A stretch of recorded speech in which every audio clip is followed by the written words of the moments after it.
তাহলে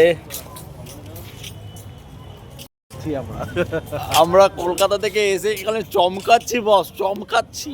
কেমন চমকাচ্ছি?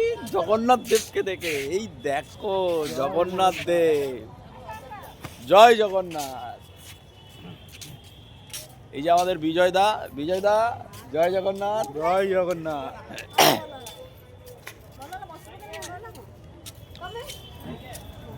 পুরো চমকাচ্ছি, তোমাদেরকেও চমকানো দেখাচ্ছি, দেখো দাঁড়াও।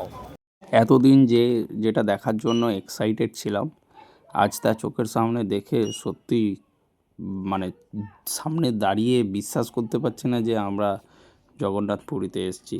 পুরো চমকাচ্ছি আমরা, আর তোমাদেরকেও চমকানো দেখাচ্ছি। এই দেখো জগন্নাথ দেব, যতটা পেরেছি জুম করে দেখানোর চেষ্টা করছি তোমাদেরকে।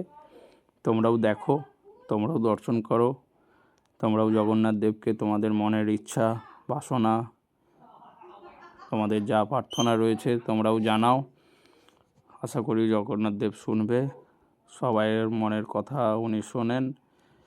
এই দেখো জগন্নাথ দেবের মন্দির। সামনের দিন আমরা মন্দিরের ভেতরে প্রবেশ করব। আজকে দেখব, আমি চেষ্টা করব বড় সিঙ্গার দেখা যায় কিনা।